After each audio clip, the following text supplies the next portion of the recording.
संसद त फेरि पनि भङ्ग नै हुन्छ पुनर्स्थापन त भयो अहिले पुनर्स्थापना भएर फेरि भङ्ग हुन्छ फेरि भङ्ग हुन्छ फेरि भङ्ग भङ्ग चाहिँ गर्छ कसले तपाईँलाई मैले पहिले भनेको थिएँ केपी ओलीजीले आफूले पद छोड्नुपर्ने स्थिति भयो भने सङ्कटकाल लगाउनुहुन्छ भनेको थिएँ अब शेरबहादुर देउपालाई ल नि त अदालतले भनिदिइहाल्यो भने दिउँ भनेर राष्ट्रपतिले नियुक्ति गरिदिनु भयो भने उनले 1 महिनाभित्र बहुमत पुर्याउन सक्दैनन् जसले गर्दाखेरि उनले नै भङ्ग गर्नुपर्ने हुन्छ संसद पुनर्स्थापना हुन्छ अनि फेरि ह्याट्रिक हुन्छ भनेर भन्ने थिएँ नि मैले त अस्ति पनि तपाईँलाई भन्थेँ यो संसद भङ्ग फेरि पनि एकपटक हुन्छ भनेर 3 पटक पुग्छ भने 2 पल्ट पुग्यो सडकमा आएर तताउनुभन्दा महेश बस्नेतजीलाई मैले के अनुरोध गर्छु भने हो उहाँहरूको पार्टीको उहाँको अधिकार छ गर्नुहुन्छ अरूले सडक तताउनु पर्ने उहाँले नतताउनु पर्ने होइन आज कालो दिन भनेर लागिसक्नु तर उहाँले के गर्नु पऱ्यो पुनरावलोकनको लागि तयारी गर्नुहोस् अब सवाल कहाँ आयो भने चुनाव त चुनाव हुन्छ बिचमै मध्यावधि हुन्छ किन तेस्रो पल्ट पनि ह्याट्रिक भएर बन्द के अरे भङ्ग हुन्छ पुनरावलोकन गर्ने भन्ने मुद्दा लिएर जान्छन् कि अथवा होइन अब कति विवाद गर्ने ल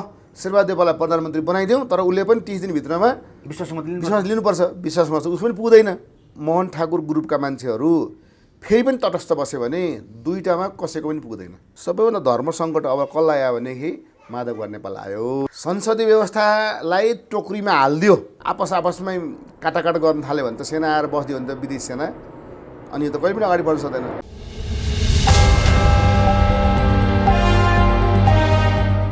विजय मिश्रजी स्वागत छ हजुरलाई एकता टिभी नेपाल हस् धन्यवाद आराम हुन्छ आरामै छु आजको दिन फेरि अत्यन्तै रोचक भयो राजनीतिमा संसद पुनर्स्थापना भइदियो फेरि पनि यो हजुरले सोच्नु भएको थियो थिएन मनदेखि हजुरको विशेषता थिए त्यही त होइन संसद पुनर्स्थापना हुन्छ अनि फेरि ह्याट्रिक हुन्छ भनेर भन्ने थिएँ नि मैले त अस्ति पनि तपाईँलाई भन्थेँ यो संसद भङ्ग फेरि पनि एकपटक हुन्छ भनेर 3 पटक पुग्छ भने 2 पल्ट पुग्यो अब शेरबहादुर देउपालाई प्रधानमन्त्री बनाइदिनु भनेर 28 घण्टाभित्र बनाइहाल्नु भनेको छ त्यही 2 दिन भनेको छ अब 28 हेर्दाखेरि बाँकी 2 दिन के अरे 28 घण्टा रह्यो भने हिसाब निकालेको त्यो होइन तर सन्दर्भ के भनेदेखि राष्ट्रपतिले नियुक्ति गर्नुपर्ने हो धारा 76 को 5 अनुसार शेरबहादुर देउपाहरूले पेस गरेको सङ्ख्या कोरम पुगेकोले आधार प्रष्ट भएकोले त्यसो उनलाई नियुक्ति गरिदेऊ भनेर अब राष्ट्रपतिलाई भनेको नियुक्ति कसले गर्ने त भन्दाखेरि त राष्ट्रपतिले गर्ने अब राष्ट्रपति नेरी गइसकेपछि राष्ट्रपतिलाई नियुक्ति गर्नु भनिसकेपछि राष्ट्रपतिले कसको सल्लाह अनुसार त्यसले दुईटैको ठिक छैन भनेका थिए एउटा कुरा छ होइन बरु त्यतिखेर राष्ट्रपतिले के गर्नु पर्थ्यो भनेदेखि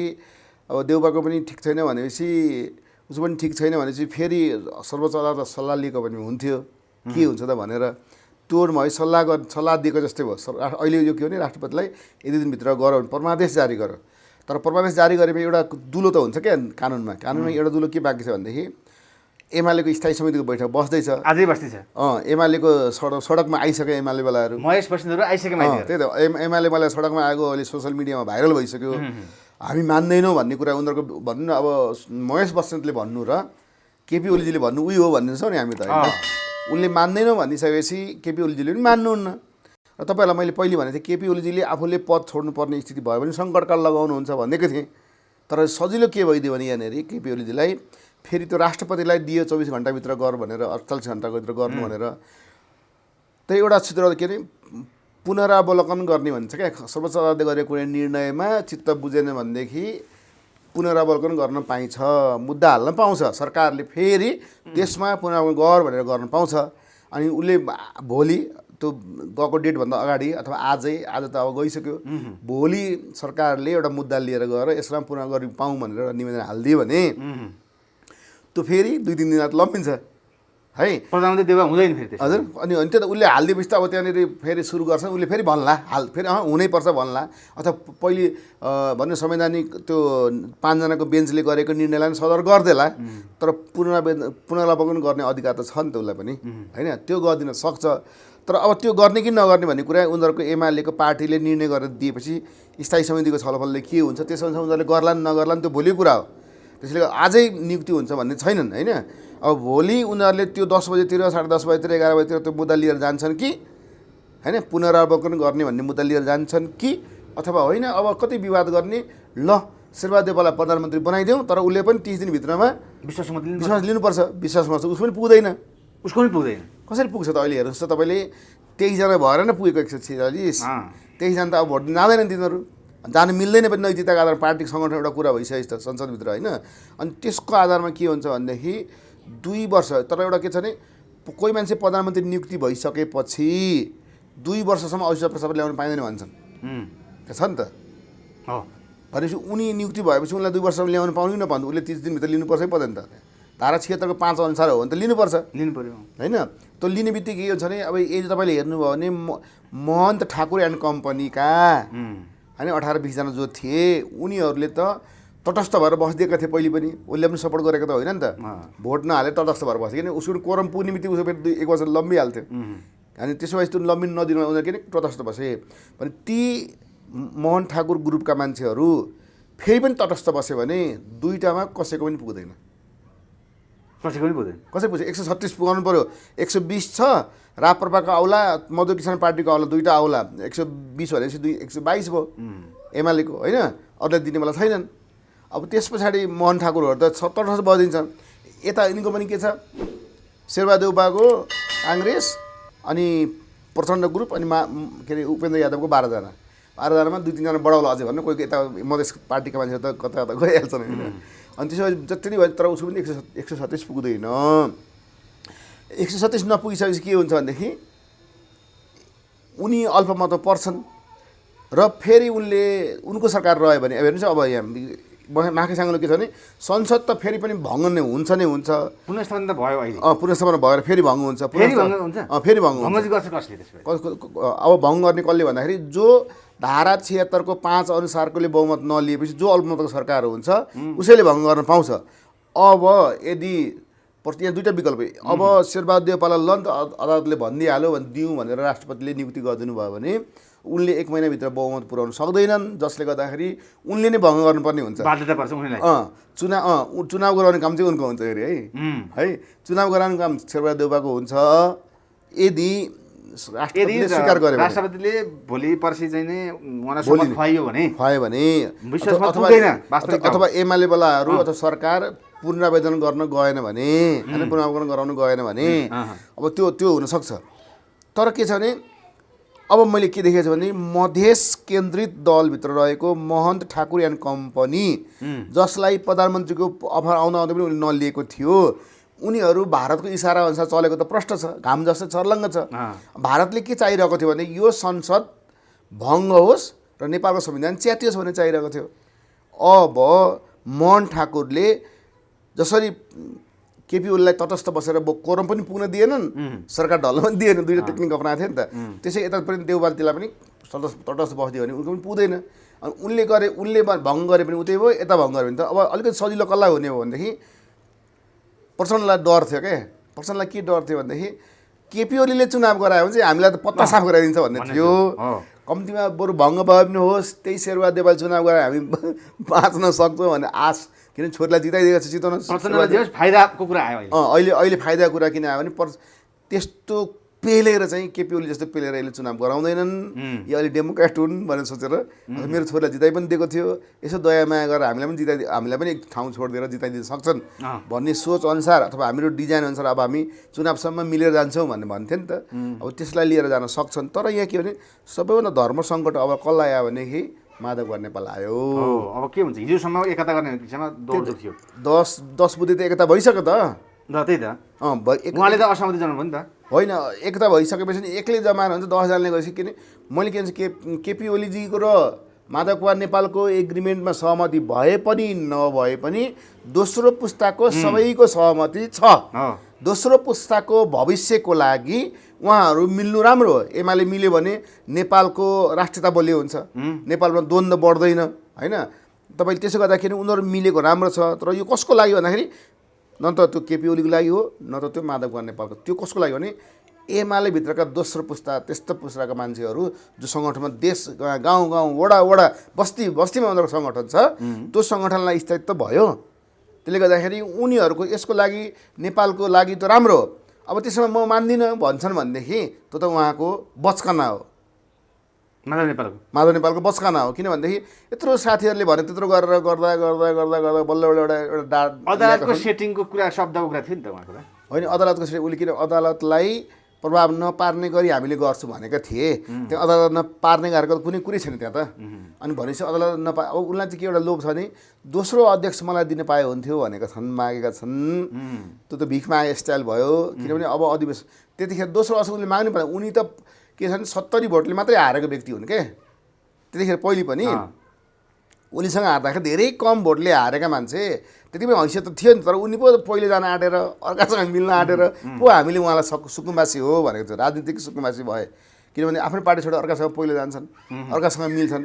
यो कुरा गलत हो भनेर दोस्रो पुस्ताले उहाँलाई प्रेसर दियो र त्यसरी अबदेखि अर्कोमा नजाउँ भनिसकेपछि के अब माधव नेपालहरूले उनलाई सपोर्ट गर्छन् त भन्ने कुरा आयो, अथवा शेरबहादुर देउपालाई भोट हाल्छन् त भन्ने कुरा के हुनसक्छ त अब यसमा? हो। नैतिकता हेर्ने हो भने नैतिकताको सवाल हुन्छ नि, नैतिकता हेर्ने हो भने उहाँहरूले आफू कारबाही परे पनि फरक क्लस गरेर भए पनि भोट हाल्नुपर्छ शेरबहादुर देउपालाई, 1 वर्ष टिकाउनुपर्छ नैतिकता हेर्ने हो भने। तर पार्टीको इथिक्स हेर्ने हो भनेखेरि पार्टी भनेको पार्टी हो क्या, फेरि सङ्गठनभित्र बस्नुपर्छ नि त। अनि अब सङ्गठनको इथिक्स हेर्ने हो भने चाहिँ सङ्गठनमा के हुन्छ भने सङ्गठन सबै एक हुनुपर्छ। अनि सङ्गठनका मान्छेहरू एक भइसकेपछि देउपालाई भोट दिइरहनुपर्छ भन्ने आवश्यक छैन। जस्तै यो अवस्थामा डाक्टर साहब प्रधानमन्त्री ओली हुँदाखेरि पनि भ्रष्टाचारका कुरा, एउटा एक कुका कुरा, निरङ्कुशका कुरा, देश विकासका गफ मात्रै कुरा, सपना मात्रै कुरा आयो भन्दै शेरबहादुर देउबा पनि अब प्रधानमन्त्री मानौँ करिब करिब हुने जस्तो कुरा सर्वोच्चले भनिसकेको कुरामा देउबा चाहिँ के सही छन् त अबको प्रधानमन्त्री हुँदाखेरि भन्ने कुरा? यसमा चाहिँ म के भन्छु भने नि, चाहे त्यो गिरिजाप्रसाद कोइराला हुन्, त्यस पछाडि अरू बुढा नेताहरू हुन्, जोसुकै नेता हुन्, तपाईँले प्रचण्ड हुन् अथवा माधव कुमार नेपाल अथवा केपी ओली नै हुन्, यी सबै के भने भ्रष्टाचारको चासनीमा डुबेकै हुन्छ सबै। देउबा पनि डुबेका हुन्? देउबा पनि डुबेकै हुने, हेर्नुहोस् है। कसरी डुबे देउबा? अनि वाइड बडी प्रकरण कहिले कहाँबाट सुरु भयो त? यसको इतिहास खोज्दै जानुहोस् त, देउबाबाट सुरु भएको छ नि त, होइन? तपाईँले हेर्नुभयो भने देउबाको पालामा सबैभन्दा बढी ठुलो मन्त्री परिषद कसको पालामा गठन? देउबाकै पालामा। देउबाको पालामा भयो, होइन? राजा ज्ञानेले असक्षम पनि देउबालाई नै भनेको। अनि त्यो त राजा ज्ञानेले गलत गरेको, किन उसलाई चाहिँ। तर यसमा के छ भनेदेखि देउबाले त्यहाँ गल्ती गरे। देउबाले के अरे देउबाले धारा 127 प्रयोग गर्नु भनेर राजालाई जिम्मा लगाए नि, त देउबाले मात्रै गऱ्यो भने हामी देउबालाई भन्छौँ क्या, तर त्यो देउबाले मात्रै गरेको होइन। तपाईँ पत्रकारहरूले बुझिदिनु पऱ्यो। देउबाले नेपाल सरकार प्रधानमन्त्री हुनुहुन्थ्यो, उहाँले के अरे पहिले सर्वदलीय बैठक गरेर यो निकास कसरी गर्ने त, समस्याको निकास भनेर सर्वदलीय बैठक बोलाउनु भयो। त्यतिखेर त्यो माधव कुमार नेपाल नै हो त्यहाँ प्रस्ताव राख्ने, राजालाई धारा 127 प्रयोग गरेर लगाउने भनेर। अनि सर्वदलीय बैठक सर्वसम्मतिबाट निर्णय भएपछि त्यसलाई लगेर क्याबिनेटमा पारित गरेर अनि देउबाले लगेर 127 प्रयोग गर्ला भनेपछि देउबा मात्रै कसरी दोषी भयो त? या त सर्वदलीय सबै बैठक सबै पार्टीका के अरे मियोहरू कि सर्वदलीय बैठक। ओलीको ठाउँमा देउबाको नाम चाहिँ एमसिसी पनि देउबाबाटै सुरु भएको भन्ने कुरा आइरहेको छ। हो, एमसिसी देउबाट सुरु भएको। एमसिसी त उसले पनि एमसिसीमा त दुईटाको दोस्ती छ नि त। एमसिसीमा त एमालेको केपी ओलीको दोस्ती र प्रचण्ड के अरे हाम्रो उसको शेरबहादुर देउबाको दोस्ती राम्रो छ।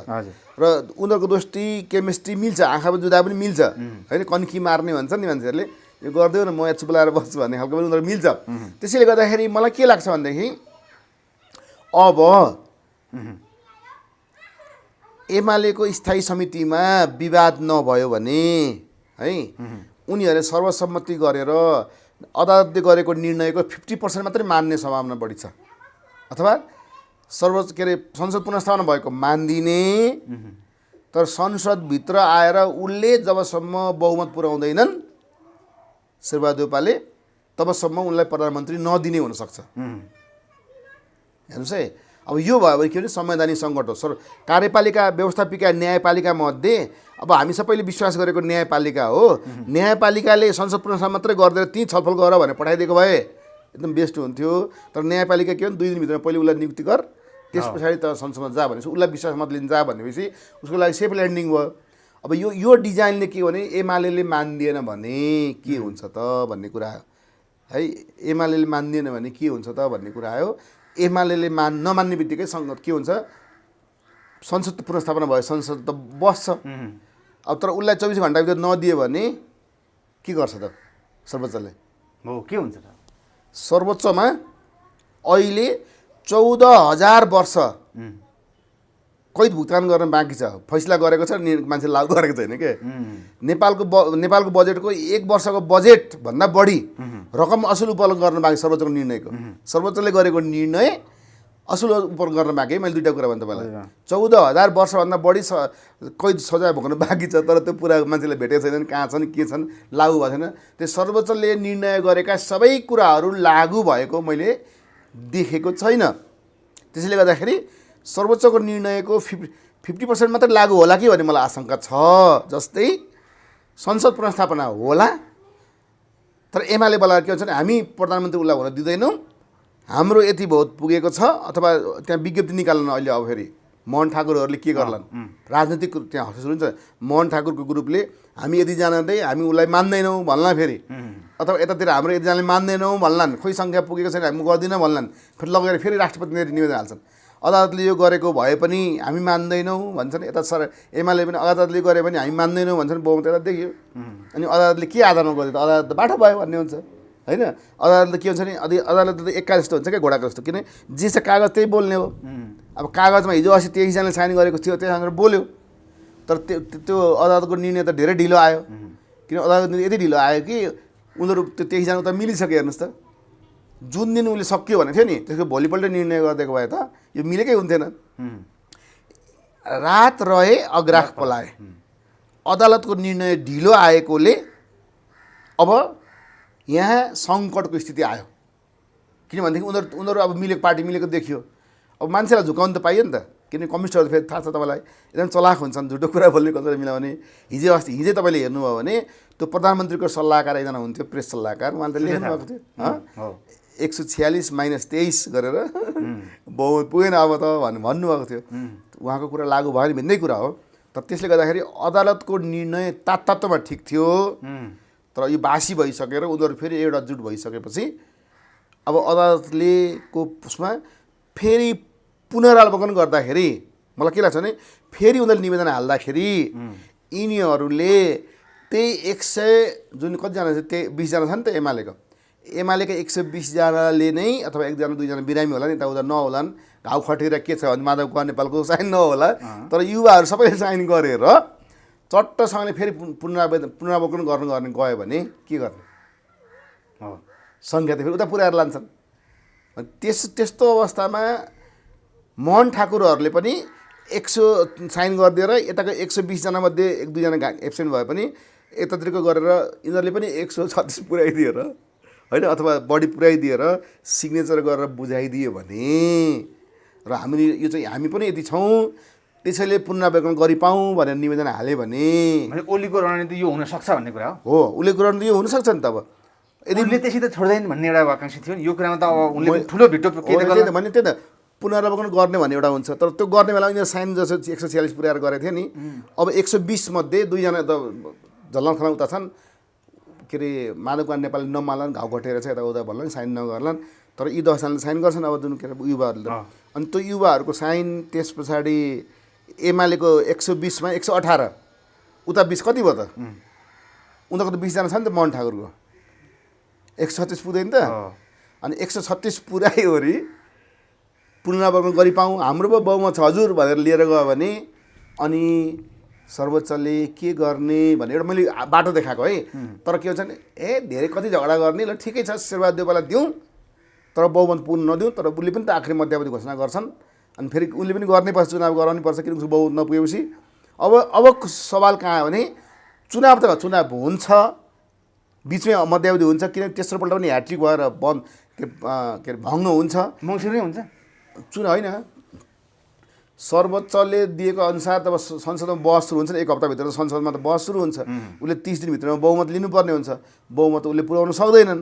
नपुर्याउन सकेपछि उनले पनि फेरि के गर्नुपर्छ, धारा 76(5) अनुसार नपुर्याउन सकेपछि त धारा 76 को 6-7 अनुसार के छ भनेदेखि अल्पमतको सरकार भए पनि उसले संसद भङ्ग गर्न पाउँछ, सिफारिस गर्नु पर्छ। अनि चुनाव फेरि अर्को चुनावको मिति घोषणा हुन्छ, फेरि अहिले सरकारले गरेको त भएन, अर्को घोषणा हुन्छ। त्यो घोषणा हुँदा अब यहाँ के छ, सवाल के हो भनेदेखि चुनाव गराउने, तर चुनाव हुन्छ कि थाहा छैन, तर चुनावको घोषणा शेरबहादुर देउवाबाट गराउने कि केपी ओलीबाट गराउने, त्यही होडबाजी मात्रै देखियो। अब अरू केही छैन, हुन त चुनाव चाहिँ चुनाव नै हो। देउवालाई प्रधानमन्त्री बनाउनेको संवैधानिक व्यवस्था नै खारेज भयो भन्ने कुरा मान्छेले योमा चाहिँ व्यवस्था नै समाप्त हो भन्ने कुरा गरेका छन्, यो कुरा हो त? देउवालाई बनाउँदाखेरि होइन, यसो हो, त्यही त यो संसदीय व्यवस्था चाहिँ खतम भयो। संसदीय व्यवस्थालाई टोकरीमा हालिदियो, किनभनेदेखि संसदीय व्यवस्थामा के हुन्छ भनेदेखि संसदमा छलफल गर्न लाउनु पर्थ्यो क्या, बिचको बाटो निकाल्नु पर्थ्यो, संसदमा बहुमत सिद्ध गरेर प्रधानमन्त्री बनाउनु लाउनु पर्थ्यो क्या। केपी जस्तै शेरबहादुर देउवाले संसदमा बहुमत सिद्ध गरेर संसदमा भोटिङ गराएर बहुमत पुगेमा शेरबहादुर देउवालाई नियुक्ति गर्ने भन्ने निर्णय गरिदिएको हुन्थ्यो सर्वोच्चले। तर उसले के गर्यो भने 2 दिनभित्र गर भनिदियो। त्यसले गर्दा संवैधानिक सङ्कट त आयो, भारतलाई चाहिएको त्यही हो, अथवा सत्ता परिवर्तन गर्न राष्ट्र संस्था चाहिने मान्छेलाई पनि त्यही हो। महेश बस्नेतहरूले उ गर्ने कारण पनि अब अहिले चाहिँ के भन्ने कुरा आएको छ भने निर्दलीय व्यवस्थाको पुनः विज्ञापन भएको दिनको अवरुद्ध गरौँ भन्ने कुरा गरेका छन्। निर्दलीय व्यवस्थाको सुरु भएको हो त होइन, यसलाई यसो भन्छ संसद पुनर्स्थापना गरिदिएको छ नि त, त्यसलाई संसद पुनर्स्थापना गरेर पुरै निर्दलीय भन्न मिलेन, तर भन्न थालिसके। त्यो भन त नारा लाउँदा जे पनि लाउँछन्, हेर्नु चुनावको बेलामा यस्तो बेलामा लाउँछन्, तर के भने यो साँच्चीकै भन्नुहुन्छ भनेदेखि अदालतमाथिको ठुलो छिटा लाग्दैछ यहाँ। अब अदालतले न्याय गरेको हो कि नि त्यसपछि अहिले 50% न्याय गरेको छ। 50 किन गरेन? फेरि संसद पुनर्स्थापना गरेर न्याय गर्यो, तर प्रधानमन्त्री नियुक्ति गर्ने अधिकार उसको होइन। किन ठ्याक्कै भनिदियो त देउपालाई नि? त्यही त उसो होइन भन्न त देउपालाई निवेदन हालेको छ, त्यही भएर उसले भन्यो। तर के भने उसले चाहिँ के भन्नु पर्थ्यो भने 2 जना मध्येमा यस्तो भएकोले एउटा बिचबाट के धारा 76 को 4 प्रयोग गर्नलाई पठाउनु पर्थ्यो क्या सुरुमै। धारा 76 को 4 अनुसार नै के अरे प्रधानमन्त्रीले जुन नलिएकोले, विश्वासमत नलिएकोले धारा 76 को 4 मै गएर 5 को त अहिले पुरै गर्नु हुँदैन थियो, 4 मै गएर संसद पुनर्स्थापना गरिदिएको भए 5 को स्टेप फेरि आउँथ्यो नि त। अनि त्यो बहुमत कसको पुऱ्याउँथ्यो क्लियर हुन्थ्यो। अनि त्यस पछाडि बरु उसलाई भन्नु सक्थ्यो यस्तो आएमा, यसो दुईटाको आएमा अनि यसलाई मान्यता दिने भनेर एउटा सुझाव दिएको भइहाल्थ्यो। किनभने जुन किसिम त्यहाँकै 2-3वटा आयो, नाम जुद्यो भने नि, नाम जुधेर आउने अवस्था आयो भने धारा 76 को 5 मा त्यो संस्थागत दिएको भन्दा व्यक्तिगत हस्ताक्षरलाई मान्यता दिनुपर्ने छ भनेर एउटा सुझाव दिएको भइहाल्थ्यो। त्यसरी हुन्छ क्या। उसले संस्थागत रूपमा आउनुभन्दा आएकोलाई भन्दा व्यक्तिगत हस्ताक्षर गरेर आएकोहरूलाई मान्यता दिनको लागि सुझाव दिएको भए राष्ट्रपतिलाई सकेको थियो। यहाँ कुनै त्यस्तो सेटिङ भन्ने छ छैन त अहिले अदालतमा? अनि अदालतमा धेरै कुरा सेटिङ हुन्छ। अब सेटिङ भनेको के हुन्थ्यो भनेदेखि तपाईँले हेर्दाखेरि सेटिङ भन्दा पनि यो के हो भने त्यो 146 जनाको हस्ताक्षर त लिएर गएको छ नि उनीहरूले। त्यस पछाडि उनीहरू कता परिवर्तन भए के भयो मतलब छैन उसलाई त। उसले किन अदालतले कागज हेर्छ क्या, अदालतले भावना, मनका कुरा, परिकल्पना देश भाडामा जाओस् मतलब हुँदैन उसलाई। उसलाई के हुन्छ भने कागजले जे बोल्छ त्यही गर्छ। वास्तविक त्यही गएको हो त नेपालको अहिले सर्वोच्च अस्ति हो, कागज अनुसार त वास्तविक गयो नि त। कागज अनुसार पुनर्स्थापना हुन्छ अनि त यहाँ त ओलीले सेटिङ गरिरहेका छन् अदालतमा। पहिला माधव नेपालहरू नै विरोध गर्थे नि पत्रकारहरू। सुरुमा सेटिङ गरेकै हो त, त्यही सेटिङ गरेको भन्थे अनि यता सेटिङ गरेको भन्थे। तर यहाँ के छ भने नेपालको अदालतमा न त ओलीले सेटिङ गरेर मिल्छ न उता। किन तपाईँले हेर्नु न, शाही आयोगलाई पनि बदर गरेको थियो नेपालको अदालतले त्यतिखेर। त शाही आयोग जुन चाहिँ ज्ञानेन्द्रको विरुद्धमा मान्छे बोल्नै सक्दैन थियो त्यतिखेर, त्यो पनि बदर गरेको पनि। अदालतले केही कहिले काहीँ बोल्ड डिसिजन गर्छ, तर त्यो बोल्ड डिसिजन त अदालत विवादमा पनि पर्छ। तर यो मेरो व्यक्तिगत विचार मान्नुहुन्छ भने अदालतको निर्णयलाई हामी सम्मान गर्नै पर्छ। तर त्यो सम्मान गर्ने क्रममा अब राष्ट्रपतिजीले पनि के गर्नुपर्ने हुन्छ भनेदेखि अब टसलमा गएर देशलाई अस्थिरतामा लाने हो कि विवेक पुर्याएर अदालतको कुरा एकपल्ट मानिदिएर के फरक पर्यो त? केपी ओलीको पक्षले चुनाव गराउनु पाएनन् भनेदेखि शेरबहादुर देउवाले चुनाव त गराउनै पर्ने। तर देउवा प्रधानमन्त्री बनाइयो भने अब राष्ट्रपति यति धेरै विरोधको बावजुद राष्ट्रपतिको हैसियत के हुनसक्छ विद्यादेवीको नाममा चाहिँ भनौँ न? हो, अब देउपालाई प्रधानमन्त्री बनाइयो भने राष्ट्रपतिलाई के खतरा छ भनेदेखि नि, यदि उसले बनाइन् भनेदेखि नियुक्ति दिने बित्तिकै संसद पुनर्स्थापना हुने बित्तिकै संसदमा यदि भारतले चाह्यो भने है, मैले भने किनकि मोहन ठाकुरहरू त छन्, मोहन ठाकुरहरूलाई यतातिर लगिदियो भनेदेखि राष्ट्रपतिमाथि महाअभियोग लागेर आउन सक्छ सम्भावना जुन छ नि। राष्ट्रपतिले महाअभियोग लाउन सक्छ नि देउवाले? अब होइन, त्यो त भारतले चाहिदियो भने अथवा भारतले चाहेर यो मोहन ठाकुरहरूलाई उता मिसाइदियो भने अथवा देउवा मिसाइदियो भने राष्ट्रपतिलाई महाअभियोग लाउन सक्छन्।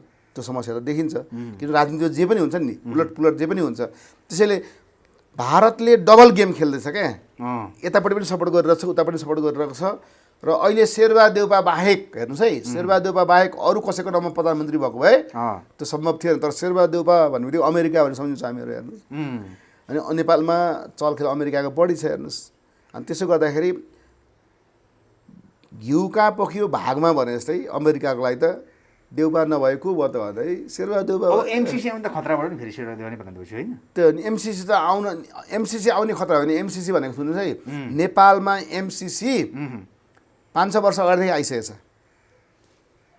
अनुदान पनि यहाँ प्रयोग भइसकेको छ। हो, सुन्नुहोस् तपाईँलाई बताइदिन्छु कहाँ छ त पनि भनिदिन्छु। ललितपुर जिल्लाको ग्रामीण भेगमा होइन, त्यस पछाडि तपाईँले यो काभ्रेतिर, त्यसरी मोरङमा, ओखलढुङ्गामा, यो जिल्लाहरूमा। किन एमसिसीको विभिन्न किसिमको प्रोजेक्ट हुन्छ क्या। क्षमता अभिवृद्धि गर्ने, राहत बाँड्ने, होइन। अनि अझ यो सबै कुराको आएको छ, एमसिसीको फन्ड पहिलेदेखि आइसकेको छ, होइन। तर यो अहिलेको हाई टेन्सन बनाउने र यो 50को चाहिँ यो चाहिँ अहिले आएको छैन। तर अरू त एमसिसीको नामबाट अरू आइसकेको छ। तपाईँले गुगलमा सर्च गर्नुहोस् है, मैले गुगलमा सर्च गरेर निकालेको छु, हेर्नुहोस् है। त्यसले गर्दा मान्छे के भन्छ, एमसिसीलाई हाउजी बनाउनु भयो भने एमसिसी भने सित्तैमा आउने पैसा हो, ब्याज तिर्नु पर्दैन, अनुदान हो। अनुदान हो। तपाईँले बरु चाइनाले दिने बिआरआई कन्सेप्ट छ नि, चाइनाको बिआरआई कन्सेप्टमा बरु त के हो, अनुदान होइन, त्यो ब्याज तिर्नुपर्छ, त्यो ऋण हो। तर यो त अनुदान हो। एउटा कुरा गर्न सकिन्छ, हेर्नुहोस्। हाई टेन्सन लाइन नबनाएर, मैले हिजो अस्ति जब म जुम्ला हुम्ला गएँ, त्यहाँको विकट स्थिति कुराहरू हेरिसकेपछि मैले के देखेँ भनेदेखि, पर्यटकीय स्थिति बढाउनु छ भनेदेखि यो हाई टेन्सन लाइन बरु गोरखपुरसँग लानुभन्दा, इन्डियामा लगेर पोस्नुभन्दा यो हाई टेन्सन लाइनलाई हटाइदिउँ, सुदूरपश्चिमतिर केही सडकहरू बनाउने भन्ने त्यसमा छ एमसिसीमा, त्यसलाई राखेर र बाँकी यो हाई टेन्सनको बदलामा हामीले के गरौँ भनेदेखि मेचीदेखि महाकालीसम्मको पहाडी हिमाली क्षेत्रहरूमा केबल कार सरकारी तर्फबाट निःशुल्क हिँड्ने खालको मेन के अलिअलि पैसा तिरेर मात्रै भन्नु, प्लेन चढ्नुभन्दा सस्तो होस्, बसमा जानुभन्दा सस्तो होस् केबल कारमा। अनि त्यसरी गरिदियो भने त्यो बाटो सडक बनाउँदाखेरि जुन डोजर चलाएर जुन पहाड फोडेर जुन पहिरो गिर्ने सम्भावना अथवा क्षति हुने के अरे विपद हुने सम्भावना रोकिन्छ। चट्टसँगले केबल कारमा जाने हुन्छ। त्यो केबल कार चढेर हिमाल हेर्ने, पहाड हेर्ने, पठानहरू पाटनहरू हेर्ने मान्छेहरूको त ओहिरो लाग्छ, हेर्नुहोस् मान्छेहरू। अनि भनेपछि हाम्रो त स्वर्ग हुन्छ हाम्रो देश। सबै नेपालीहरूले पनि हेर्ने भए, विदेशी पनि आउने भए, केही गर्नै पर्दैन। हेर्नु न, यो नेपालको छेउमा दुईवटा देश छ नि, भारत र चीन। तिनीहरूको जनसङ्ख्या त विश्वको जनसङ्ख्या कति छ, त्यहाँ त धेरै छ नि त। त्यहाँको मात्रै मान्छे ल्याएर केबल कारमा चढ्ने व्यवस्था गरिदियो भने यहाँ पैसा कमाउन सक्छ। त्यसैले त्यो एमसिसीको पैसा त्यो केबल कार बनाउन ल्यायो भने त्यसलाई हामी स्वागत गर्नु पर्छ भन्ने मलाई लाग्छ। अब जस्तै देउबा प्रधानमन्त्री भयो भने मन्त्री आफ्नै उसलाई राख्ने भन्ने चलन छ, नातागोता विभिन्न श्रीमती होइन छोरी विभिन्न कुरा, के गर्ला त देउबाले? अब होइन, त्यो त मिलेन। किन देउबा प्रधानमन्त्री देउबाको काङ्ग्रेसको मात्रै भोटले भएको हुँदैनन्। अब यहाँ के छ भने उपेन्द्र यादवको ग्रुप पनि छ, प्रचण्डको ग्रुप पनि छ, होइन। उनीहरूको मान्छेलाई पनि राख्नु पर्यो। त्यस पछाडि के ठेकान मोहन ठाकुरहरू पनि आइहाल्छन् कि इन्डियाले भनिदिएर आयो भने त मन्त्रीका लागि त अस्ति पनि आएकै हुन्छ, सुनमा सुगन्ध भयो थियो त, सुनमा सुगन्ध हुन्छ नि त, आयो भने ल्याउने प्रयास गर्नु पर्यो। तर मलाई लाग्दैन, किनभने एमाले सबै क्षेत्र, किनभने तपाईँले हेर्नु भने केपी ओली यति चलाख मान्छे भन्छ नि, कागभन्दा कोइली चङ्खा भन्छ नि हामीहरू। उहाँले पुनरावलोकनको लागि निवेदन हाल्न एकपल्ट लास्ट ट्राई उहाँहरूले गर्नुहुन्छ भोलि, यो मैले देखेको छु। अब यो गर्नुभयो भने 2-3 दिन धक्लिन सक्छ विकल्पहरू। तर फेरि यहाँ के छ, शेरबहादुर देउपा पनि अमेरिकन लबीसँग मिल्ने भएकोले अघि मैले फेरि भने एमसिसी पास गराउन अमेरिकाले यदि यही संसदबाट सक्यो भने त वाह वाह हुन्छ, किन त्यत्रो खर्च गरिरहनु। अब तपाईँले काङ्ग्रेसभित्रको र एमालेभित्रको दुईवटा मिलेर गरिदियो भने सक्यो नि त एमसिसी। अब यस्ता यस्ता कुरा देउबाले गर्दै जाने सम्भावना, अनि ओलीहरू यसरी महेश प्रसाद अझैबाट लागिसके, काटाकाट हुने अवस्था आएन देशमा? त्यही त सङ्कट आएन। त्यो त के भने मैले तपाईँलाई बताइदिएँ, त्यही त काटाकाट चाहिँ नगरौँ है भन्छु। मैले के भन्छु भने, मैले तपाईँलाई भने 46 सालको जनआन्दोलनको बेलामा चैत्र 24 गते जुन त्रिचन्द कलेजबाट भित्र दरबारतिर मान्छे छिरिसकेको थियो नि, त्यो सबै डिजाइन भारतको डिजाइन भइरहेको थियो। भारतले के थाले, यिनीहरू त्यहाँ अगाडि गएर अब उताको सेनाले मारोस्, 150 मान्छे मरुन् र रात के अरे सेतो झन्डा, रेड क्रसको सेतो झन्डा हालेर के अरे भारतको सेनाहरू यहाँ आएर झ्याप्प पार्न खोजेका थिए। त्यतिखेर चाइनिज भारतमा भएको चाइनिज एम्बेसडरले खबर गर्यो फेरि राजालाई हतपत त्यो वार्ता गरिवरी बगोदल दिएका थिए। अब अहिले पनि यो जुन सङ्घर्ष गर्दैछन् उनीहरूले, यो सङ्घर्ष गरेपछि यतापट्टि निक्लिनु पर्यो। दुईटैको मुठभुड भएर कुनै घटना भयो भने त्यही भएर हामी के गर्छौँ, यसलाई सडकमा आएर आन्दोलन गर्नुभन्दा कागजी लडाइँ लडौँ, बौद्धिक लडाइँ लडौँ, तर सडक तताएर कोरोनाको बेलामा तहस नहस गर्ने काम नगरौँ। किनभने हामी आपसमा फुट्यौँ भने हामीलाई हाम्रो सत्ता कोल्याप्स गर्नलाई, हाम्रो संविधान च्यात्नको लागि जुन तयार भएर बसिरहेछ वाउ गरेर बाहिरको शक्ति, उनीहरू त खुसी हुन्छन्। त्यसैले नेपाललाई भुटानीकरण होइन, हेर्नुहोस्, सेना आएर झ्याप्प बस्दियो भने यहाँनिर आपसमै काटाकाट गर्न थाल्यो भने त सेना आएर बस्दियो भने त विदेशी सेना, अनि यो त कहिले पनि अगाडि बढ्न सक्दैन। यस्तो अवस्थामा हामी के गर्नु चाहिँ, अहिले सडकमा आएर तताउनुभन्दा महेश बस्नेतजीलाई मैले के अनुरोध गर्छु भने, हो उहाँहरूको पार्टीको उहाँको अधिकार छ गर्नुहुन्छ, अरूले सडक तताउनु पनि उहाँले नतताउनु पर्ने होइन, आज भनेको कालो दिन भनेर लागिसक्नु भयो। लागिसक्नु। तर उहाँले के गर्नु पऱ्यो, पुनरावलोकनको लागि तयारी गर्नुहोस्, निवेदन एकपल्ट हालेर ट्राई गर्नुहोस्। तर त्यतिखेर तपाईँले फकाउनुपर्छ। त्यो 23जना तपाईँहरूको भर्खर हिजोदेखि रातिदेखि तपाईँहरूसँग टाँसिएको फेभिकल जस्तो टाँसिएको हो कि माटोले टाँसेको, त त्यो अब हेर्न बाँकी छ। 23जना होइन टाँसिए एमालेभित्र फेभिकल जस्तै टाँसिएको हुन् भने तपाईँहरू पुनरावलोकन गर्दाखेरि मोहन ठाकुरको ग्रुपको सिग्नेचर तपाईँको सिग्नेचर लिएर गएर पुनरावलोकन गर्नुहोस् त, अनि अदालतलाई धर्म सङ्कट पर्छ। होइन भनेदेखि सक्नुहुन्न, अथवा माटो जस्तै टाँसिएको हो भने चुप लगाएर बस्नुहोस्। यहाँ यार योगेश भट्टराईले पनि अब यो निर्णयलाई स्वागत भन्नु थालिसके। योगेश भट्टराईले भनेको त स्वागत उसलाई भनेको 10 बुधेलाई, हिजोको जुन 10 बुधे भएको थियो नि एमालेको, त्यो स्वागत राम्रो हो भनेका थिएन उनले होइन। त्यसै भएर मैले भने युवा पुस्ता त खुसी छन् नि, युवा पुस्ताको भविष्य राम्रो बनाउनको लागि त्यो 10 बुधे सम्झौतालाई उनले स्वागतयोग्य भनेका हुन्। अदालतको अहिलेको निर्णयलाई स्वागतयोग्य भनेका होइनन् उनले। फेरि हेर्नुहोस् है, फेरि हामीले गलतफहमी नगरौँ त, फेरि तपाईँले विचार गर्नुहोस् है। त्यो उसले चाहिँ के गर्ने, 10 बुधे चाहिँ ठिक हो भने मतलब के त, उनीहरू त अब 23जना सिग्नेचर गर्ने ऊ पनि थिए होइन, 23जना गयो, 24जना 25जना गएको थियो नि, उनीहरू साइन गर्न गएको थिए। तपाईँले हेर्नुभयो भने 2-3जना साइन गर्न गएनन्। पछि उनले त्यतिखेर पनि नगरौँ नगरौँ त भन्दै थिए। यी सबै कुराहरू गर्दा बिचको बाटोमा गइरहेको थियो ती पनि। अब यहाँ के देखिन्छ भनेदेखि माधव कुमार नेपाललाई यति अवसर दिइसकेपछि अब फेभिकल जस्तो टाँसिएर बस्नुहोस् एमालेमै, र साङ्गठनिक निर्णय जे हुन्छ त्यसको पक्षमा तपाईँहरू वकालत गरेर जानुहोस्। र केपी ओलीलाई अथवा महेश बस्नेतलाई म के भन्छु भने तपाईँहरूले अदालतलाई मानिदिनुहोस्। बरु तपाईँहरूको होइन उसको बहुमत पुग्दैन भने तपाईँको पनि बहुमत जुटाएर अब 120 जना यिनीहरू भए, जसपाको मोहन ठाकुर ग्रुपको साइन लिएर गएर अदालतमा पुनरावलोकन गरिपाउँ हजुर, हाम्रो त 136 पुग्यो यहाँ, अब के गर्ने हजुर भनेर लिएर जानुहोस्। अनि मान्छेले त्यस पछाडि हामी फेरि विश्लेषण गरौँला। विश्लेषण गर्दा एउटा महत्त्वपूर्ण कुरा के आयो भने, जस्तै राउजी पन्तले के भन्नुभएको छ भने एमालेको सरकार गिर्दा दुःख लागेको छ, कसको कारणले यो स्थिति बरु गम्भीर समीक्षा गरौँ भनेको छ। वास्तवमा के कारणले चाहिँ यो भयो डाक्टर? 23जनाले गएर साइन गरिदिएर भएको नि, कसको कारणले? त्यही रघुजी पन्तले गर्दाखेरि भएको। हेर्नुहोस् है, त्यही रघुजी पन्तले गर्दा गम्भीर भयो भन्नु उसले बिचको बाटो समीक्षा गरौँ भन्दै के को समस्या? 23जना आफूले गरेको त साइन्स 23 एमालेको 23जना पहिले गएपछि यो घटना भएको हो कि भन्नु त? एमालेकै 23जना पहिले गएपछि घटना भएको त म त जेनरल भन्छु। भनेपछि यसको के समीक्षा गर्नु?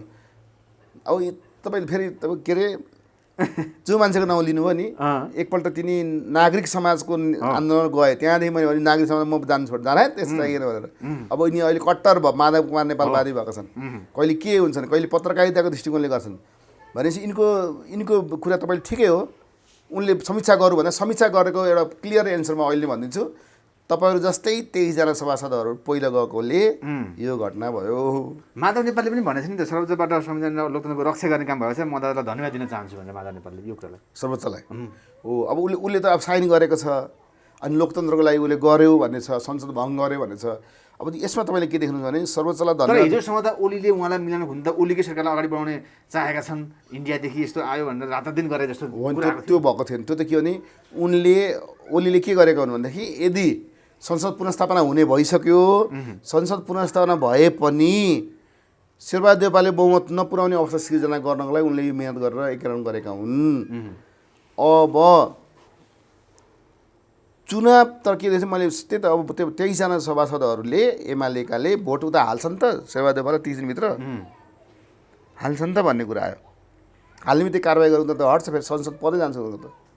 उनीहरूले त्यहाँ भोट हाल्नु भनेको उनीहरूको संसद पद जानु हो, यो ग्यारेन्टी हो।